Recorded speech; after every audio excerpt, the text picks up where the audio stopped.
I see a lot of thumbs up, and it seems that now that we are more or less at 4 o'clock, which I think is the time to just start. Great. Well, ladies and gentlemen, it's been an honor and a privilege to introduce to you today Professor Bruce Watson. Bruce and I know each other for some time now. I've been in South Africa meeting him, and we are doing some other stuff together. He's an expert in cyber, but also an expert in AI, artificial intelligence.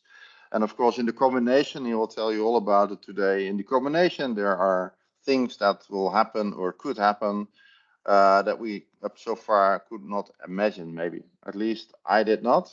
And I think it's also worthwhile mentioning that that Bruce is also being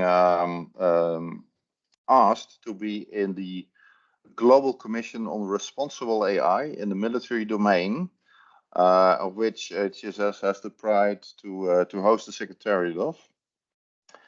Bruce, I can tell a lot more about you, but I guess I'll take you to the floor because people are probably most interested in what you have to say. So I suggest, Bruce, take the floor and let's all enjoy your lecture, please. Thanks so much, Michelle. Really appreciate it. I trust I'm audible, and I'll hear it if I'm not audible. Thanks very much for the introduction. I think many of the people attending today's lecture and the lecture series in general already have my email address. They probably saw me briefly at the inaugural as well. Nonetheless, if you need to get a hold of me, it's always a pleasure to interact and answer questions. And you can, of course, find me online much of the time. So let's dive right into this. I fully expect that we'll have one or two people that, shall we say, need to have the highly summarized version. So I didn't have a conclusion slide in this particular slide deck. I decided to just put this at the beginning instead of a content slide. So you can basically get an overview of what it is I'm going to be talking about, and you can take the message out of there at your own leisure, and of course, perhaps even watch the recording afterwards. So very briefly, what is it that I'm going to tell you about today? I'm not going to drill down to the deep details because, of course, everyone will have a slightly different background in artificial intelligence. I think all of you are more or less at the same level right now, plus or minus a little bit in terms of cybersecurity.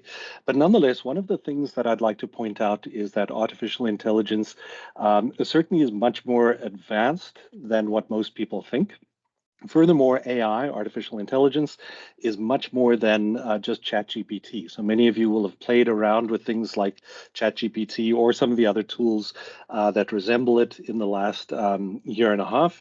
I was accustomed, let's say a year ago, to having to explain the details of these kinds of things. So I think all of you have played around with them, but it's worth pointing out that AI is much more than that.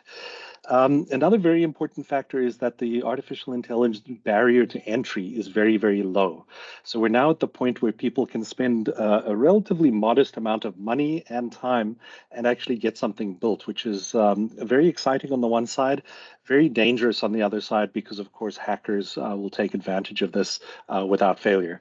It's fair to say that the bad guys already have artificial intelligence in use, certainly the more serious actors, and of course it just varies on the extent to which they're using that. So that's very important as well. And that then means that to maintain a reasonably symmetrical battlefield or defensive posture that's actually going to be effective against artificial intelligence or hackers with AI, it's necessary for you to also use AI. So that's, I think, an important takeaway for today as well. And then lastly, the final few slides that I'll talk about today are pointing out that if you're in a company that's actually using artificial intelligence as one of the, let's say, the core pieces of running the company, which is something you probably should be doing within the coming years, it's also very critical for you to then be defending that AI as well, because the pollution or the attack of the AI will be the subsequent steps that that will be done. So in addition to, of course, all of the usual things that we've heard over the last 2.5 weeks in the other lectures, and of course today as well regarding the SOC. So let me dive right in. I've got a handful of slides that show you pictures. This one in particular, I just want to point out something called Moore's Law. So I think many of you will already know that your computers typically get faster or they get cheaper or some combination of those. The density gets higher. This is, of course, thanks to a couple of key companies. You know, we all, of course, know AMD and Intel and Samsung and various other companies that are producing the silicon chips for us. And there's a Dutch company by coincidence, ASML, which is then producing the machines which make the silicon chips. Now, nonetheless, if you take a good look at this graph where the vertical axis is a logarithmic scale, and it's probably barely readable on the slides today via Teams, but I can already assure you that once we get to the top right corner there, we're talking about literally hundreds of billions, if not into the trillions of transistors per silicon chip. And these are silicon chips that are roughly the size of my thumbnail. So we're not talking about a very large surface area. And once we get up to that density of chips, we're actually reaching the point where at the lower end of the scale, we can simulate a mouse brain. And at the upper end of the scale, we're probably getting reasonably close to simulating a human brain. Now, of course, there's always the issue of how do you teach that simulated brain and so on. So that's something else that's an important aspect of artificial intelligence. And I think many people, as I said, who are accustomed to ChatGPT being their reference point for artificial intelligence, won't necessarily realize that AI was one of the first challenges in computing. And people have been working on AI since the late 1950s. So I think, of course, for everyone in the audience today, that's incomprehensibly long, but certainly decades of effort have gone into this. And it's been with some successes, some failures, of course. And this picture captures I guess all of the key areas of artificial intelligence through the 50s, 60s, and 70s. Tremendous progress that's been made, which is very exciting. And of course, it culminated now with large language models, ChatGPT in particular. But there are all of these other things that are not necessarily even connected to ChatGPT yet, and will only make things more exciting. So I'll come back to the previous diagram in just a moment and walk you through a couple of the things just to give you a flavor for what's going on in AI before we circle back to cybersecurity and then get a feel for where this all can start to affect our core line of business in cybersecurity. So one of the interesting things is probably a very viable direction for research is, of course, to take apart problems and analyze the problems and devise algorithms and solutions and write software that solves those problems.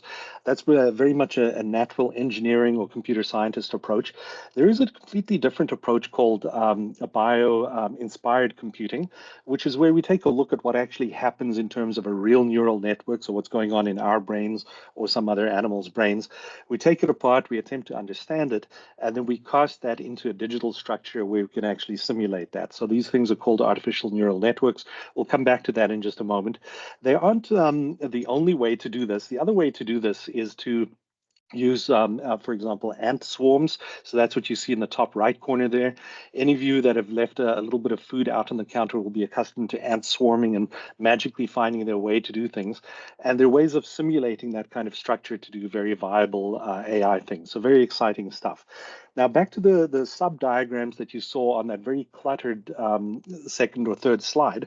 I just want to also give you a flavor for each of the individual components of AI, and along with some diagrams, and just tell you a little bit about them before we see how these things can be applied directly in cybersecurity.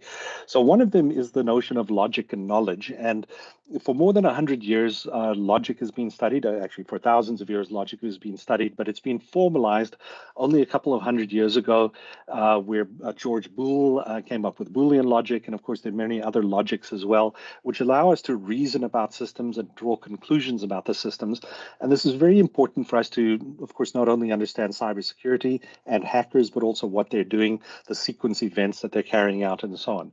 The other thing is with the tremendous body of knowledge that we're collecting in cybersecurity, it would be important to then go and represent this knowledge. So there's a whole area called knowledge representation that you see some pictures of in the right, in the left panel as well.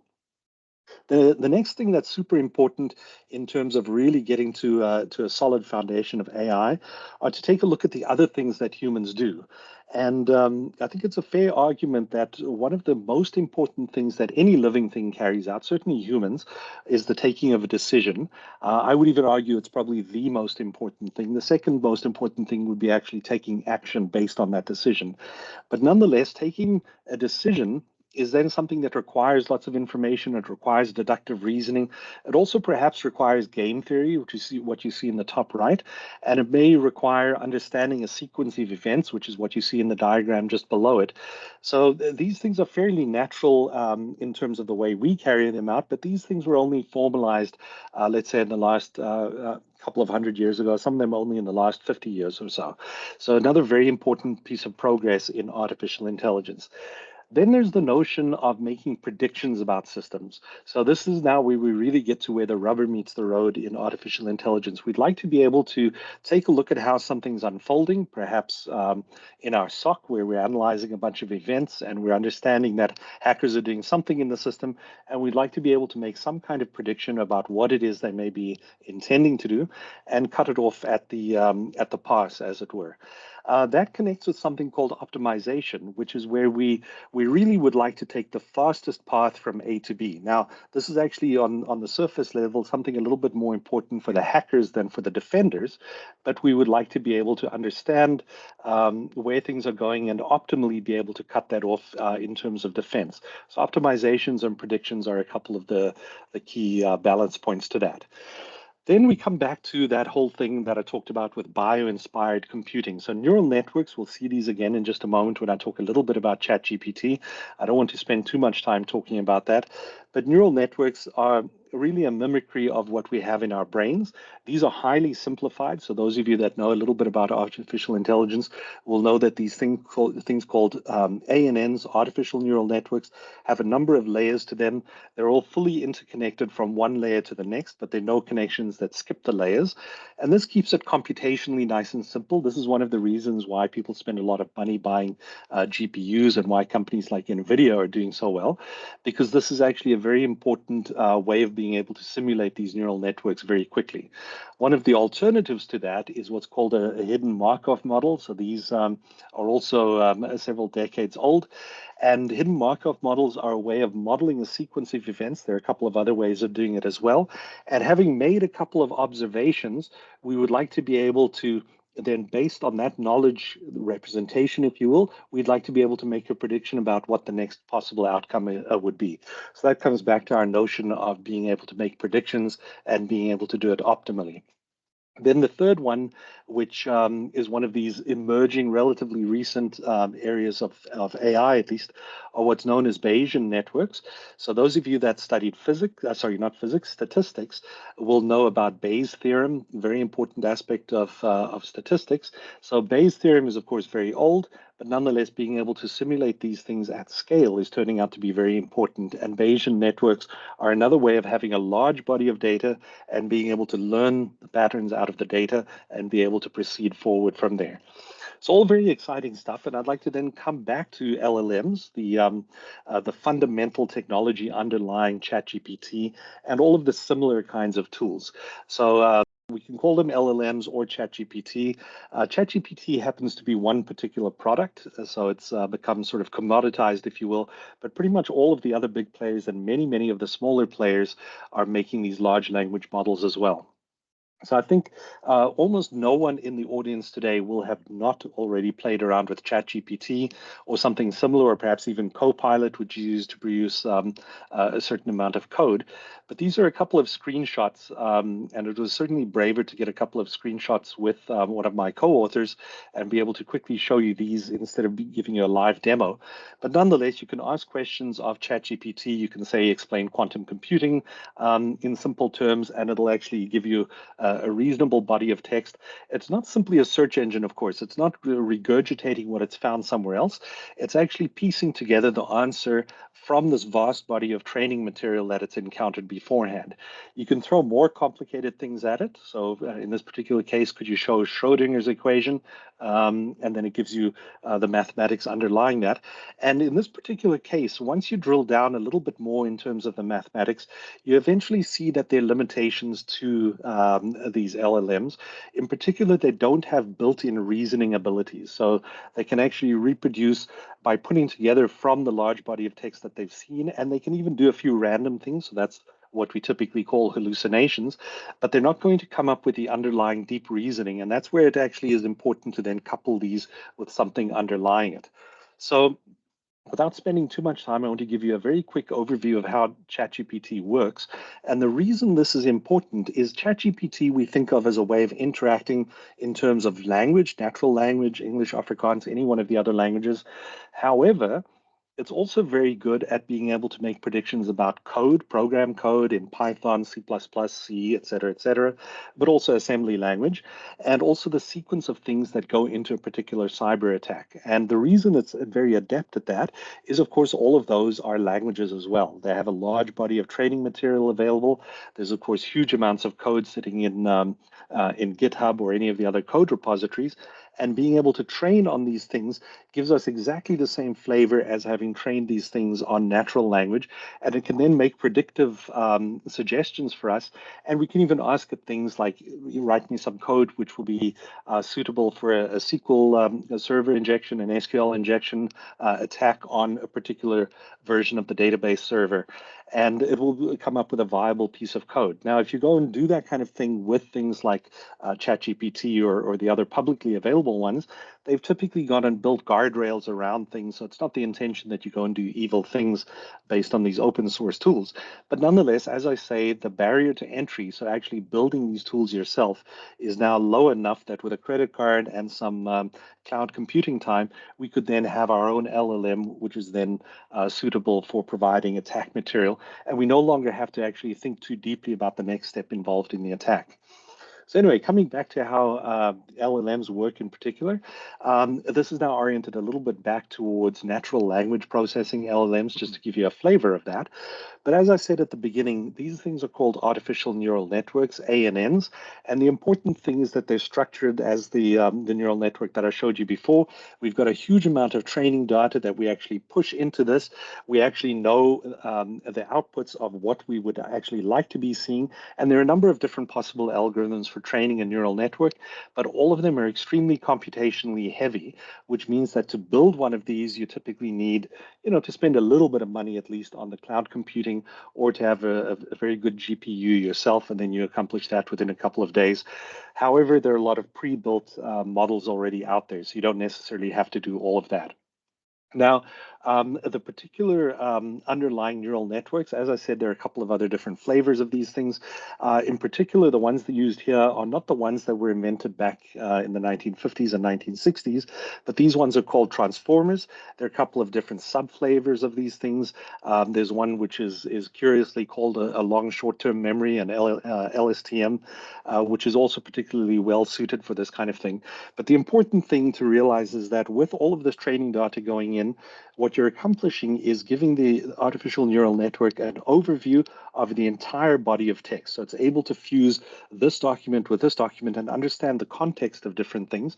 And in the event that it's attacks, and we'll circle back to that in just a moment, it'll very adeptly understand how the different subcomponents of an attack in one particular way of defeating one database server is then similar to something used on a completely different kind of database server, and how to hybridize these things. And it's exactly that hybridization where if we're doing our cybersecurity defense purely manually, we're potentially in trouble if our adversaries are using automated tools like this.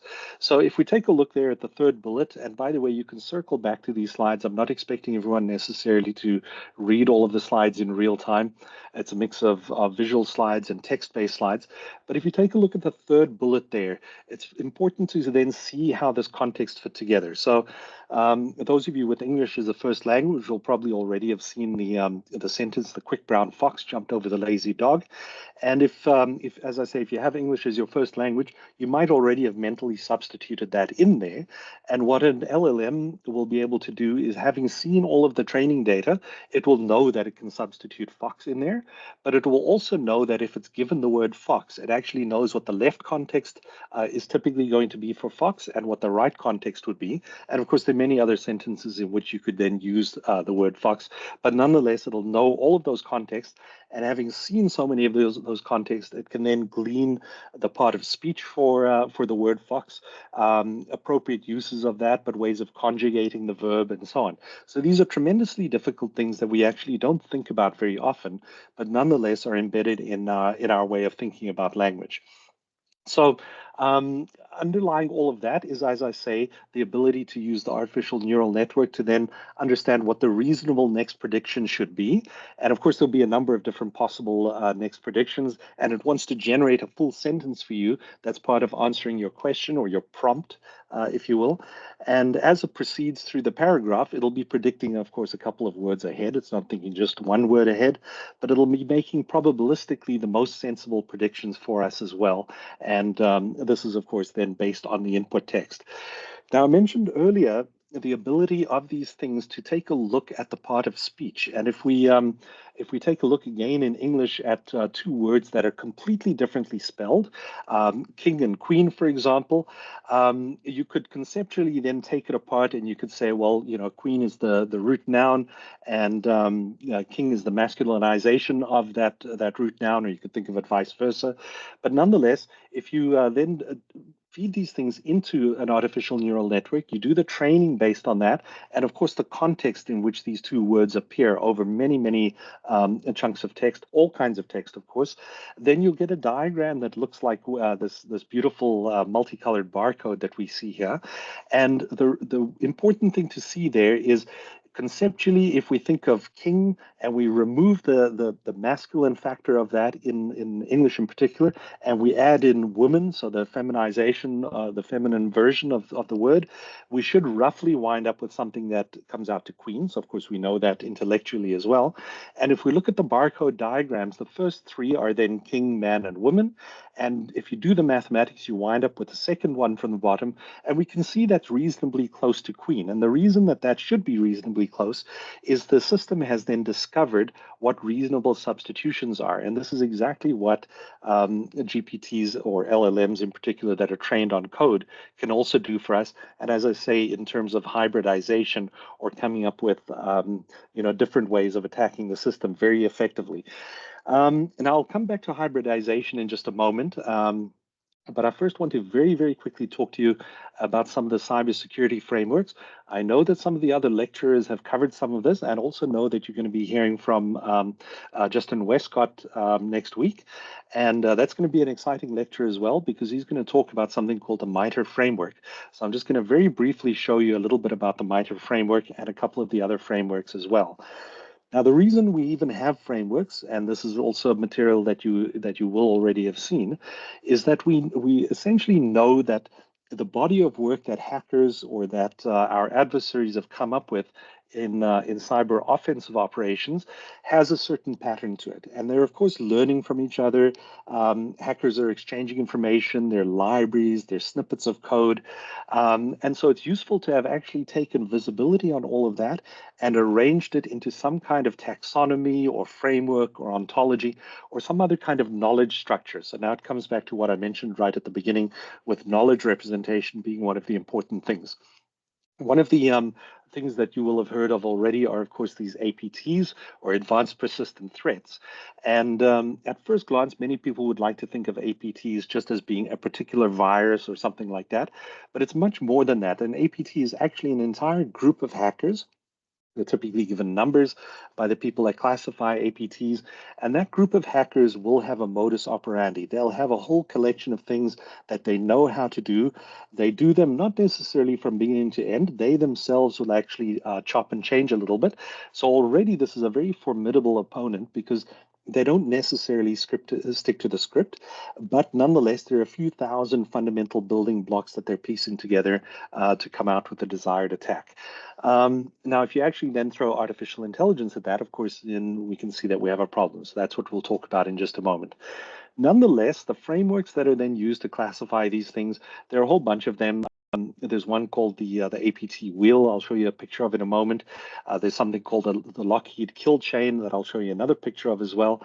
And then there's the MITRE attack framework, which is what Justin will show you next week. Very exciting stuff, as I say, and arguably the most advanced of these frameworks. Now, the APT wheel. You may have seen that it looks something like this, and I'll just read you a couple of them if you don't immediately see them at the resolution. But the at more or less the 12 o'clock or just past the 12 o'clock position on this wheel is defining the target, and then it moves on to finding and organizing accomplices, building or acquiring tools. Then after a few more steps, we've got deployment, initial intrusion, and we continue up the left-hand side, roughly at 9 o'clock, expand access, then strengthen the foothold, finally exfiltrate the data, and then cover the tracks and remain undetected. So a complete APT will then actually cover all of those and perhaps even more. You know, this is something that's an evolving characterization of our opponents. But nonetheless, this is a broad way of viewing what's going on and bringing some understanding to it. As I say, the Lockheed cyber kill chain is an even more advanced way of viewing this. Lockheed is, of course, one of the companies that is involved in the defense industry, and they came up with this. There's a much more elaborate set of documents related to this, but nonetheless, they've classified it as being a reconnaissance phase, followed by a weaponization phase, a few more phases, and then finally, of course, action based on the objectives, which is typically involves stealing the data, preparing for ransomware, doing something along those lines. So this is a fairly predictable sequence of events, and of course, how each of those steps will be taken is something which is very difficult. Now, what are these big frameworks then useful for? Well, the MITRE attack framework is, as I say, one of the more exciting ones. The reason it's exciting is MITRE is a think tank. They've made their framework available online. It's beautifully organized. Justin, I'm sure, will walk you through it. It's also organized in particular for industrial control systems or enterprise systems, cloud systems, mobile devices, iOS in particular, Android in particular, Windows desktop, et cetera, et cetera. So it's beautifully organized, and there's all of this cross-pollination between the different parts of the framework, which is very important as well. And it then fills in all of the details, all of the specific techniques that are then usable for accomplishing each one of those 7 steps in the Lockheed kill chain. So each of the columns that you'll see in just a moment are one of the tactics that's to be accomplished, shall we say. And then within that column, you'll see a whole bunch of specific techniques for accomplishing that particular tactic. And then if you click on the links, and I don't have a live version of that right now, but if you click on the links, then you'll actually get to the individual pieces of code, or at least illustrations of the code that are then the so-called procedures used to carry this out. So tactics followed by techniques, followed by procedures. And this is what it looks like. So you can see already, I mean, this is only a partial screenshot, but you can see that it's a very, very busy screen. For smart people like all of you, I'm sure, this is certainly something worth diving into. But actually, no matter how good of an overview you have, being able to see the entire big picture is remarkably difficult. And we'd actually like to feed this into a system that's then part of knowledge representation, but then automate that in terms of cybersecurity defense, because we know, as I say, that the bad guys are doing more or less the same thing with the offensive side. So here we see the reconnaissance column, and then the reconnaissance consists of 10 different possible techniques. So active scanning, there's gathering the victim host information, all the way down to searching open technical databases, et cetera, et cetera. And if we skip over to execution, we've got a couple of other different ways of accomplishing that. There's command and scripting interpreters, deploying containers. I'm just skipping down a couple here. Shared modules, a way of attacking things across different applications. And so each of those is then accomplished. Well, you of course can skip steps, but using any of these techniques, you're accomplishing part of an individual APT's work for exfiltrating exfiltrating the data or doing your ransomware, et cetera, et cetera. If you click on these, as I say, you'll get down to some of the details, and it's not interesting necessarily to talk about these details right now because that's precisely what you'll hear next week. But I want to illustrate that being able to tease out the commonalities is something that's remarkably difficult for just a human to do, and no matter how good the MITRE website is. So it means that there are quite a number of people that have been working on tools that automate this, and I happen to have been doing that with a couple of co-authors. Very exciting, but we're certainly not the only ones. I think it's a very rich direction that people are pursuing for building their own tools or even open source tools as well. Now, if we come back to what the AI challenges are then for cybersecurity, because I talked about what AI is all about, then the cybersecurity framework, so we actually know what it is that we sit inside of. Now, what is it that attackers are actually being able to do? The most important thing that they managed to do almost immediately was this hybridization of the attacks, and in particular, intrusion detection systems. So now we're talking about relatively older style ways of defending a system using firewalls, using rule sets, is not completely passe, but I mean, it's something that's reasonably defeatable by a very advanced attacker that's able to mix and match things very rapidly. And the reason there is even if you've spent a lot of money on a particular box for your firewall, or you're running a whole bunch of software for Snort or Bro or any one of the other firewall open source projects. Nonetheless, you've got thousands of rules, and someone has to make these rules. So the rules are not magic. They're not going to go and detect a completely new attack that someone's come up with. You actually need someone to sit down and take apart an attack and then decide, well, I actually need to now write a rule that's going to capture the essence of that attack and be able to detect it for me. So that's actually where things are being very rapidly outpaced. If we were to look at this diagrammatically, a traditional intrusion detection system would be what we see down the left side of this diagram. So we would have a way of actually examining all of our network traffic. We'd feed it into something called a pattern matching engine. By coincidence, these are the kinds of things that I actually spent a chunk of my career working on. And these pattern matching engines will literally take your rule set and match it across all of the network traffic, and it'll do that at tremendously high speed. So there's a lot of very, very smart work that goes into doing this seamlessly so that we actually don't notice it. However, it still needs that signature database, and that's something that is, let's say, the Achilles heel for this kind of system. So the alternative to that is, of course, to go full artificial intelligence, and that's, of course, what I'm advocating for here as well.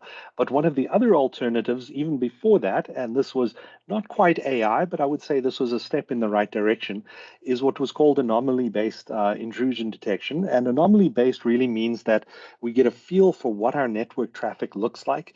If you're working for a company that's producing soft drinks, you're typically going to have network traffic that's only related to the core business, and you'd like to know about any traffic that actually deviates from the norms. Perhaps it's something innocuous, perhaps it's someone doing their personal banking at work, but perhaps it's someone surfing websites they shouldn't be, or someone undergoing a phishing attack, or having clicked on some kind of attachment. So in that sense, the anomaly-based system actually knows what typical traffic should look like, and then it also knows that, well, if you see something completely out of the normal, this is what it needs to flag. So this is very much a step in the right direction, but it of course also means that we need to have an idea of what the baseline is, and that only works if you have a company that has a fairly uniform way of dealing with their IT, or at least is segmented in a way of doing that. What else are the attackers able to do? Well, if they can, of course, download any of the frameworks for things like LLMs, they can start hybridizing and mixing and matching all of their different components that they themselves have produced, or that they fish off the dark web, or out of any number of books that actually detail some of these attacks as well. And they can start to hybridize those using, as I say, ChatGPT. One of the alternative ways of doing that is with what's called genetic algorithms. So I think I may have a picture of a genetic algorithm here for you. No, sorry, I don't have a picture, but nonetheless, genetic algorithms are another way of hybridizing things and then letting them play out against one another and seeing if you come up with a better attack. And this is certainly more useful as an artificial intelligence technique for the bad guys compared to being for the good guys. But nonetheless, it's worthwhile understanding that these are the techniques that they're able to use. Now, we can, of course, throw exactly the same kind of techniques at them. If we have an understanding of the complete tool set and we know what sequence more or less they will execute these things in, and of course that's very loosely defined because the any one of the APT or hacker groups will pursue things in slightly different ways each time. But nonetheless, if you have a trace of how that's been done, as many companies and organizations like MITRE do, you could train all of these things within something like an LLM, which then provides you a valid prediction just as we did with the quick brown fox jumps over the lazy dog. We actually know there one word to the next what the reasonable next occurrence will be. And this is then a very viable way. And this is actually how current AI for cybersecurity research is proceeding. Now, I'm going to show you a couple of pictures. I don't expect you to see the details. I haven't zoomed in far enough. Nonetheless, you're of course allowed the slides afterwards. I'm happy to interact with anyone to fill in the details, but it's just a way of illustrating one of the approaches. This is not the approach using ChatGPT or neural networks. This is using something called lattices, and there are quite a few groups worldwide that are using lattices for something similar.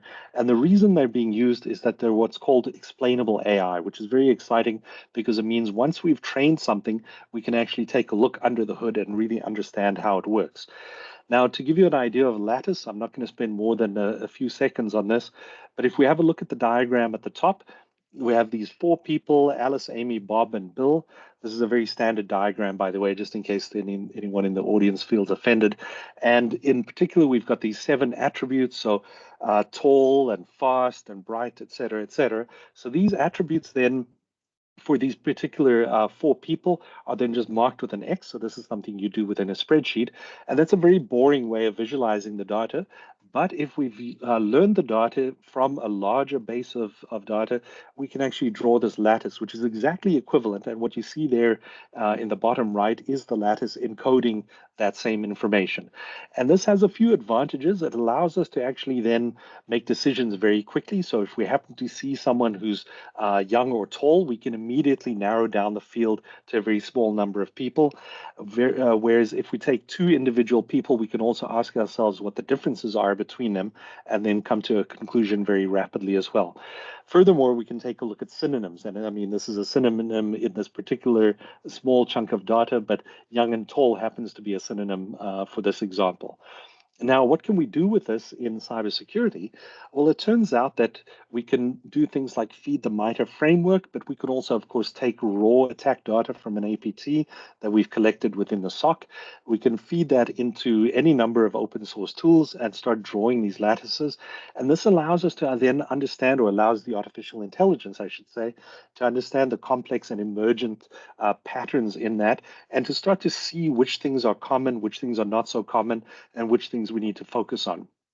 So let me show you a couple of diagrams. The other diagrams after this are zoom ins of this one. This is a diagram just for the iOS. So for those of you with an iPhone, you should worry that there are actually this many, but nonetheless for Android, there are just as many.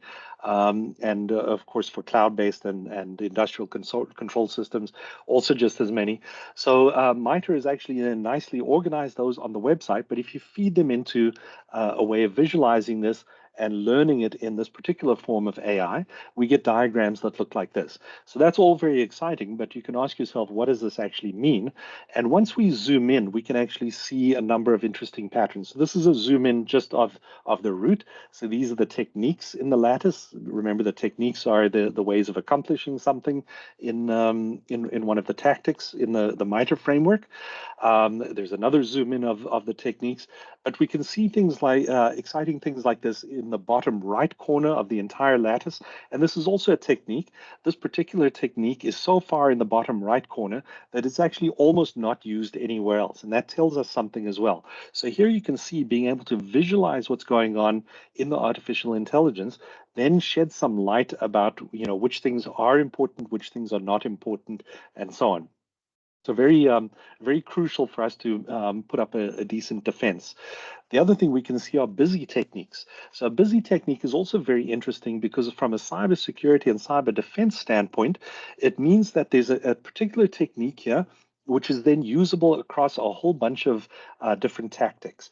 And it also means that if you're able to cut off that technique, you can actually block a whole bunch of the tactics which could be applied by any number of APTs. So it's very important to identify these busy techniques and, of course, then defend against those busy techniques. But this sheds light on what the reasonable places are for you to focus your attention in the SOC, if you will. What else can we see here? You'll hear another couple of busy procedures in the lattice. This one's important, by the way, because I think many of you will have at various points seen Pegasus. This is one of the particular attack vectors made popular by one of the many companies, unfortunately, that's also selling services for how to attack systems. But, many APTs are using similar things as well. What else does it shed light on here? Well, at the bottom left here, it also tells us that there's something which is a synonym. So this is very important because these two synonyms at the bottom left, they're numbered, which is of course very boring, but that's the naming technique that's used on the MITRE framework. But it shows that these two particular procedures appear in exactly the same context and they have more or less the same functionality or their contexts are identical all of the time. And that's very important as well, because it means that if you see one, you almost certainly will see the other. Or if you see one, you should count yourself as having already seen the other as well. So if you're staring at large screens in the SOC, watching things unfold, and you want to know whether something bad is unfolding, it's useful to understand what these synonyms are as well. So that's crucial there too. Now there's something I'd like to circle back to. So I've talked about artificial intelligence so far. We've talked about the cybersecurity frameworks. We've talked about how to use AI in the cybersecurity frameworks. But something equally important is then how to actually use cybersecurity to defend your AI. And I hinted right at the beginning, and I've only got a few slides about this because this is still very much an open problem. And I think a lot of companies and a lot of organizations don't realize that this is going to be a very big challenge, but how to actually defend the artificial intelligence that's in use or should be in use in a large company. So knowledge security is what that's about. Now, the reason I bring this up is in the area of knowledge management and decision making, for many years, there's been a tremendous amount that's been studied in terms of the step from data, lifting data to information, and then onwards to knowledge. And then once there's knowledge sharing across an organization, that's actually a level called wisdom. And the reason that becomes important is each one of those levels is used in some way for decision making. Now, the richest decisions are, of course, the ones taken when you've got real knowledge. So if you're running, for example, an airline or a bank, you won't be using the raw data. You won't even be using the raw information. You'll be attempting to lift that to knowledge, which is then the deeper insights into why things are happening. Why do we have a particular kind of client who is very financially successful? We've got a different kind of client in a certain line of business which chronically fails. If we're running a bank, this is very important to understand if we're running an insurance company as well. So you can imagine that organizations like that, airlines as well, of course, state-owned enterprises, all have a lot of this kind of pyramid built into how they run the daily business. And as I said, probably the most important thing that humans, but also organizations will do is take a decision and, of course, then take an action based on the decision. But the quality of the decision will drive the success of the business. And conversely, of course, polluting someone else's quality of decision making is exactly where you could trip them up.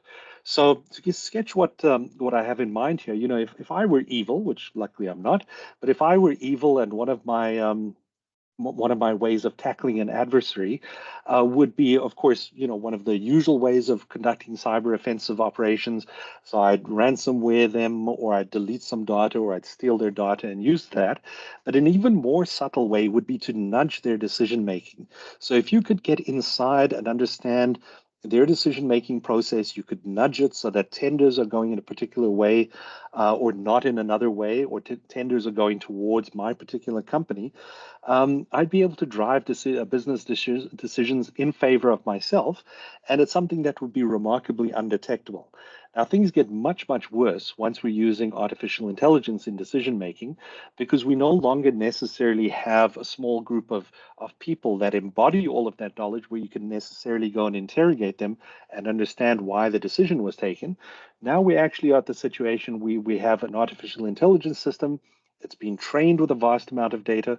We consult it on a daily basis to help us in the decision making, but we don't necessarily gain understanding as to why the decisions were taken the way they are. So that sounds like it's purely bad news. Of course, it's not really all that bad, because there's a lot of work going on. In particular, the European Union is leading that. The African Union also now doing a very good job specifying that we should have glass box or explainable artificial intelligence. And especially if we start looking at using AI in the military domain, but also AI for cybersecurity operations, we'd like to be able to understand very quickly why a decision was taken, so that we can either undo the decision or we can ratify and validate the decision. Now, as an adversary, you'd like to then, as I say, be able to pollute the AI. And so defending the AI itself becomes one of the cybersecurity goals. So it's not just about defending your data or preventing ransomware, but you actually now need to ensure that you're defending the AI so that it's not being polluted with data that's being designed to nudge it in a particular direction. So I won't spend too much time talking about these, but I think many of you will have encountered this. I don't know if this was covered in the previous lectures, but there is something called the OODA loop, which is very familiar to anyone involved in operations, military operations in particular. And it comes down to being able to observe what's going on as quickly as possible, being able to orient yourself. So in other words, make sense of what's going on, and then follow that with a decision on a course of action, then take that course of action, and then of course observe what the outcome of that was. And the faster you can conduct this OODA loop, and certainly in comparison to an adversary, the better off you are. And of course, the quality of the decisions are something that becomes crucially important. So as companies run that, we wind up with having to unify the OODA loop with, of course, the security and this data, information, knowledge, and wisdom pyramid, which then, whether you know it or not, is one of the key things that almost every company will be integrating as they use artificial intelligence for decision making. So how can we then think about wisdom security? This it actually turns out to be a remarkably difficult problem. So COVID, of course, drove many people into working from home. We know that many companies are pushing people to come back to the office. It's not always working successfully. There's now online and distributed decision making. People aren't necessarily always securing their laptops. As you know from the other lectures, we've got a massively greater attack surface, and the APTs can creep in completely unforeseen ways as well. But defending the decision process is then the most important thing. So if we take a look at what APTs would like to do in the OODA loop, some of the annotations around the outside here are simply some of the ways that they can then go and corrupt the entire process. So there's corrupting the inputs to then nudge the decisions, removing inputs so that then degrades the decisions, fundamentally altering the knowledge that's been collected so far or learned previously. There's the notion of a witting insider. So, many people think purely of the unwitting insiders, the well-meaning employees, or the malicious outsiders. But there's, of course, the witting insider, which is very problematic as well. When we get around to the decision making, the acronym there, by the way, DSS stands for Decision Support System. Once we get around to that point as well, it's very important to defend that, because delaying decisions is another way of corrupting things. And then finally, the action or corrupting the action is something that becomes very problematic as well. I see a hand up, and I've now arrived at the last slide. And as I warned you at the beginning, I don't have a conclusion slide, because artificial intelligence and cybersecurity are very much a work in progress. And we're far from even having a conclusion, but nonetheless, a crucially important area. So on that note, I'm going to hand it back to our moderator for today, who may be Michelle, but it may be Stephanie, and we'll see if there are questions. Thank you. Hi, Bruce. Thank you for that great lecture. I'm not sure if Michelle's still in, so I'm just going to take over for the time being. I did also see a couple hands up throughout your lecture, but they are gone now. So guys, if you have any questions for Bruce, please, if you can access the Q&A, put them in the Q&A chat. And if you cannot access the Q&A, please raise your hand and then we will allow your mic and then you have to unmute yourself. But as of right now, I don't see anything there. So I guess I will just start off with a question of my own. It's maybe a very difficult question to ask, just in general in the AI domain. How can we be sure to balance ethics, privacy, security, innovation while staying one step ahead of the bad guys? Because we need to, yeah, we need to make sure that we're not falling behind, but then we also need to make sure that we're adhering to human rights regulations, norms, etc. So how do you foresee that? I'm super glad you warned me that it's a very difficult question, because Yeah. I think you put the hit the nail on the head with probably the most difficult challenge out there. And I'll be honest right away that there isn't a real answer to that, except to take it a little bit slower than what you would normally do. Now that sounds counterintuitive, because you're of course dealing with adversaries that are moving at full speed. It's tempting to just adopt technology left and right, but you flag a couple of things that I didn't talk about, which, in the current era of elections coming up, as we heard a couple of days ago, also disinformation and misinformation, these are things we'd like to push back on. But at the same time, rolling out AI left and right, as exciting as it is, and I say that as a nerd, as exciting as that is, you will absolutely step all over the toes of people's human rights. And as I say, guardrails are one of the crucial things. Taking it reasonably slowly. Another very successful way so far is actually to use a diversity of systems. So we don't necessarily know, if I were to choose one company, let's say Meta or Google or Microsoft, these are of course massive companies with tremendously smart people working on the technology. But there's nothing wrong with having a couple of adversarial implementations of things, so you can play one off against the other and just understand where the potential is for things to come off the rail. So why you actually need the guardrails. And then, as I say, the European Union really is a global leader, and very closely followed by the African Union now, that's also put forward these guidelines on AI. But yeah, we just can't like 2 weeks ago, exactly like adopted the AI yeah Act. So hopefully that exactly helps very in terms of exciting following things. But you exactly also want to make sure that, I mean, obviously adversaries are not going to be following the rules that are being put yeah down. So it's like, how do we, it's yeah very difficult to navigate for sure. very painfully difficult, and no real really solid answer, unfortunately. Yeah. Sorry for the All bad right. news. Well, maybe that's also why there wasn't a conclusion slide. We need to constantly adapt with Indeed, how it's indeed, changing and see what the best way forward is. exactly. All right, I see a couple oh wait, I see something in the Q&A chat first, and then I'll get to the people that have their hands up. We have a question here. Can you trust AI? What are the principles that one should look for in order to establish that trust? Also a difficult question. Indeed. Thanks very much. Yeah, very nice question, very difficult question. So there are two answers to that. I mean, one of them is, and I'll tell you right up front, I happen to be, an AI optimist. So I don't believe that these things are going to end the world as we know it.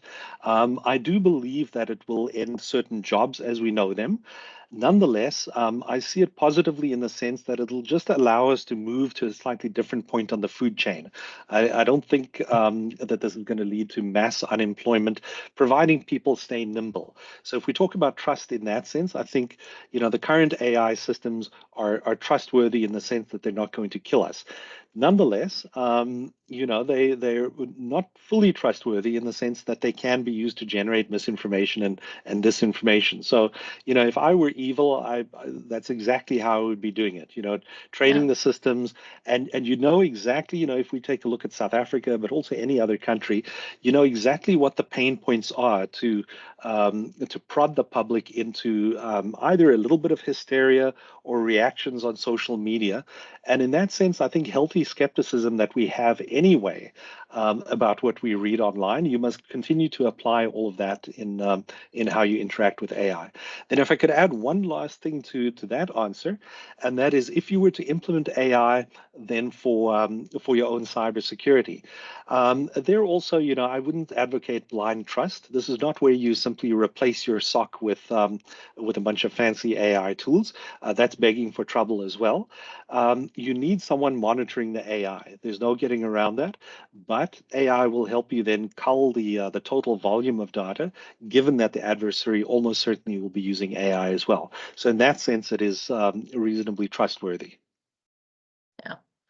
Couldn't agree with you more. And also just in general, not blindly trusting it. Like, for example, with ChatGPT, if you ask it to give you 8 sources on something, most of the time those sources have been made up and support whatever you're asking it to support. So it's always good to double check and not blindly trust new technology. Indeed.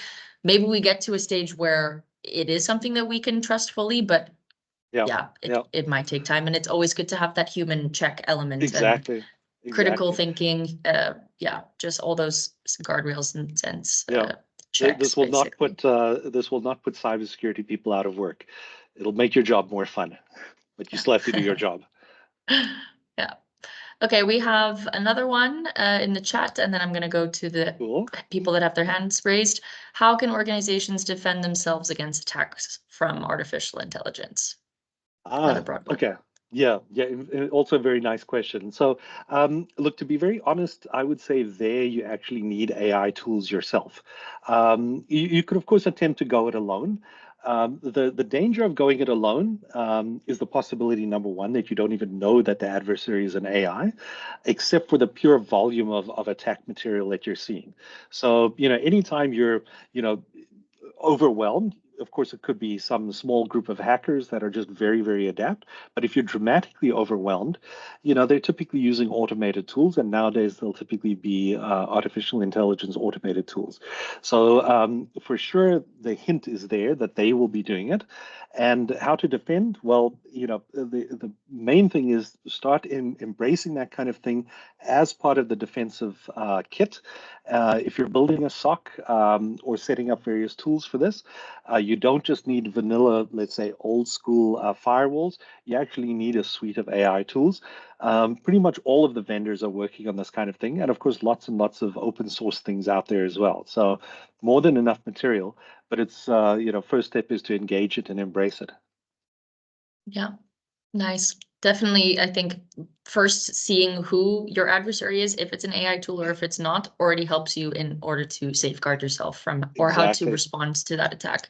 And sometimes it might be hard, and I think they're going to get better at hiding whether it was AI or whether it wasn't, so then you don't know how to respond.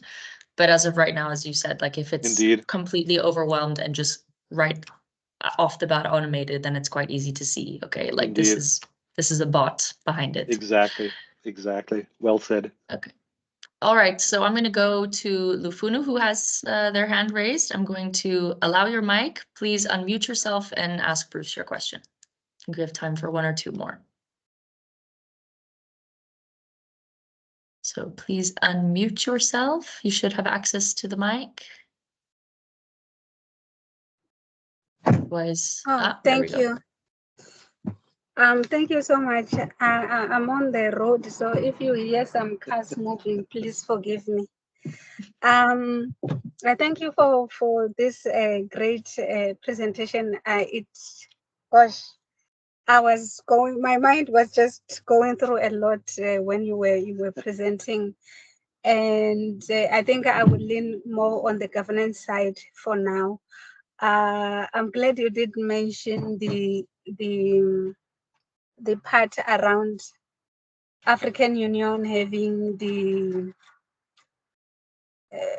what they thought was a white paper, but I'm part of the volunteers that we volunteered to review that document and then to give our inputs. And so far, what we are finding is not very positive, but it was a positive step that they took.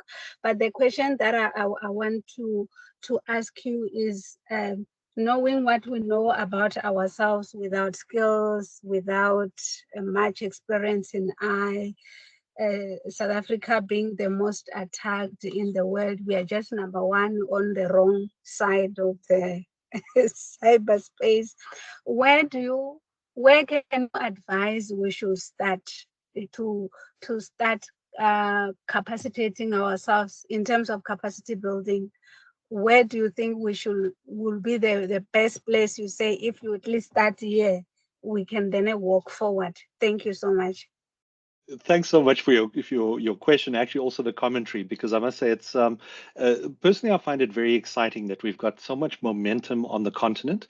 I think AI, of course, for many people in South Africa, but all throughout Africa, it may be tempting to think of this as being something that's an even bigger threat to us than to let's say various G7 or G8 countries. That said, I think that's actually not true. It's a massive opportunity for us to, as you say, capacitate ourselves. We've got a lot of homegrown talent throughout Africa that can build solutions that are suitable for Africa, but also solutions that are very much exportable to elsewhere. Now we get to the problem of how do we capacitate ourselves to do that. We're able to then enjoy a leapfrog effect where we, of course, are running behind on a couple of things. There's no denying that, let's say programming skills are maybe not as pervasive through the population as in some other countries. However, picking up AI is not the same as learning to program. So it's not a path that we've got to go through to then get to AI. And, or I think it's maybe tempting for people to think of it that way. But nonetheless, there's a much faster path where we actually look at short courses. I mean, it's a pleasure here to be in SANCS, a free short course or a whole bunch of highly topical lectures. Very similar things would be highly suitable, not just for South Africa, but throughout Africa, where we can jumpstart a very significant chunk of the population. Over and above that, of course, there's bringing AI into schools. And I don't mean that in terms of replacing teachers, but, very quickly getting young people to do appropriate prompt engineering. And they're doing that anyway. Let's face it, people that are a third of my age are doing this on a daily basis, the way other people use Google, the way older people like me use Google. So it's already happening. And now if we just formalize that, encourage that, facilitate that, and of course, one way to do that is, free courses, as I say, availability of bandwidth, another very important thing for us to get that off the ground. But we have a couple of these pathway steps that are very viable for us that are highly achievable. Thanks. Great. I hope that answered your question, Lufunu. Thank you Thanks so for the much. answer, Bruce. Great. Seeing as we're already 3 minutes over time, should we do one more question and then go to the Mentimeter? Bruce, are you up for that? I am. Okay, great. So I'm going to go to Lasady. I'm allowing your mic. Please unmute yourself and ask Bruce your question.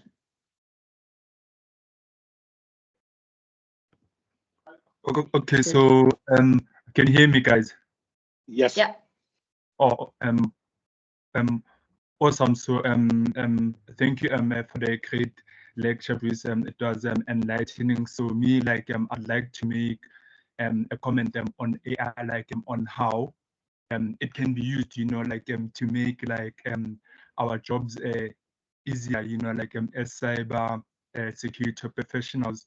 So in my opinion, I think AI can be used, to make our job a little bit easier. But obviously, as you said, it will not replace the hard work that is needed to get that job done. Like you said, there are tools, that we can use, to make our jobs easier. So I believe, AI can be an advantage, for us, which we can use, to make our job a little bit easier, and be able, to have an advantage, and also be one step ahead of the guys and be able to prevent the attacks before they happen, to individuals and companies. I very much agree with you, Lasady. I really appreciate the comment, and I support that entirely. I mean, it's and as you say, it's about facilitating our jobs, and in this exactly the same way, journalists are worried about ChatGPT taking their jobs. What they should rather think about is how to use ChatGPT to continue doing their jobs and do a better job than without. And we can do exactly the same thing in cyber. So your comment is spot on. Thank you. Great. Well, I think that's a very positive note to end on. Thank you so much, Bruce, for this great lecture. I think everyone learned a lot. I know I did, and it was very enlightening. And I'm glad that we have a optimist when it comes to AI, because I think it's very easy to be a pessimist about it these days and to be very skeptical. Although we should remain skeptical about new technologies and whatnot. It's also good to see it in a positive light and think, okay, well, it's not just going to take my job. Let me see how it's going to keep me in my job and help me do my job and help me do things more efficiently, effectively, etc. So I think that's a great note to leave it on. And I want to thank you again. And for all of you Pleasure. that are still on, I want to do an optional Mentimeter. We're going to go into that. We had one already. Samantha was kind enough to make her own Mentimeter. So we just have one for Bruce's now. So if you don't want to stay on, this is your cue to leave. But if you do, I'm going to share my screen and we shall get into Bruce's quiz for today. And oh, I need to go back. Too many questions forward. And we are almost ready. Okay, yes. Can everyone, or Bruce, can you tell me if you can see it? I can indeed. Yeah, okay, great. So this was the lecture AI Implications in Cybersecurity. You guys know the drill. Join at menti.com and use the code 56797303. I'm going to give you a few minutes to get yourself sorted.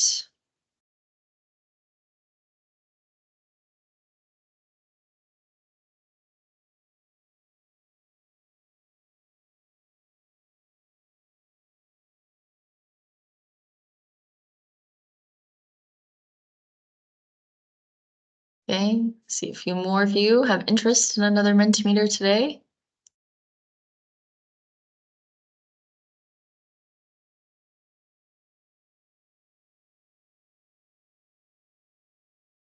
Again, to join the quiz, go to menti.com and use the code 56797303. Give it about 1 more minute and then I'm going to start because I want to be respectful of everyone's time. I know we're already a little bit over, but these are fun and they're optional. So.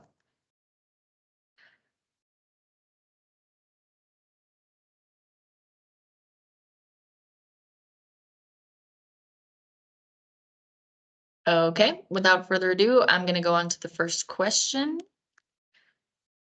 Number 1, how is AI transforming cybersecurity? A, by replacing human decision-making, B, introducing new vulnerabilities, C, enhancing threat detection and response, or D, reducing the need for cybersecurity?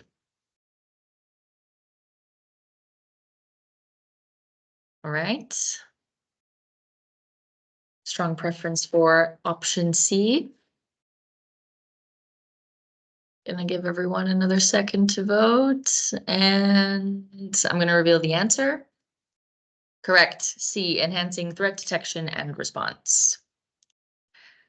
Number 2, what is the challenge of using AI in cybersecurity? A, high costs. B, AI being used by attackers. C, difficulty in understanding AI decisions. Or D, lack of qualified personnel.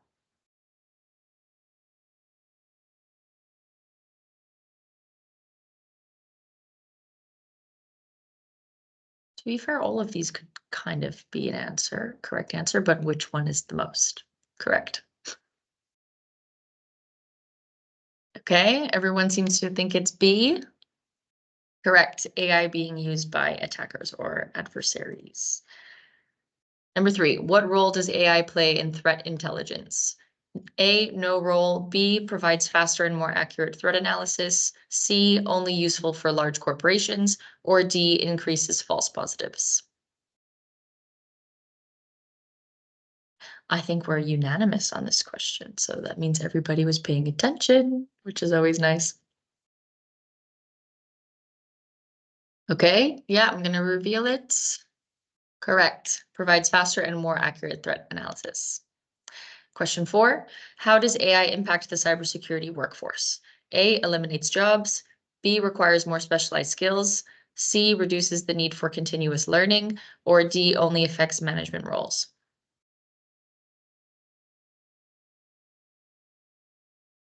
Okay, what do we think? Everybody seems to think, almost everybody seems to think it's B. And let's see. Correct. Requires more specialized skills. Number 5, what is the benefit of AI in cybersecurity? A, simplifies cybersecurity practices. B, makes cybersecurity more affordable. C, reduces the time to detect and respond to threats. Or D, eliminates the need for human intervention.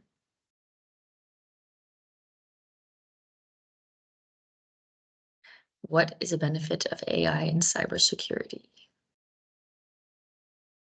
All right, I think most of you have voted. Let's see. Correct. Reduces the time to detect and respond to threats. Number 6, how can AI be a threat in cybersecurity? A, by causing system overloads. B, used by attackers to create sophisticated threats. Oh, there should be a C there. C, by leaking confidential information. Or D, making cybersecurity too complex. All right. Most of you seem to agree. Correct. Used by attackers to create sophisticated threats, unfortunately. Number 7, what is important when implementing AI in cybersecurity? A, only relying on AI. B, balancing AI with human oversight. C, using AI for all security decisions. Or D, implementing AI without training. This one should be fairly straightforward, I think.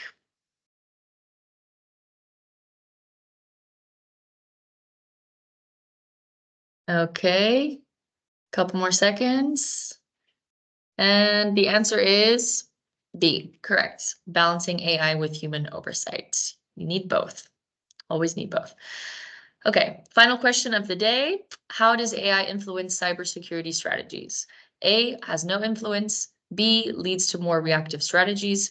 C, encourages a more proactive and adaptive approach. Or D, focuses only on high-risk threats. What do we think?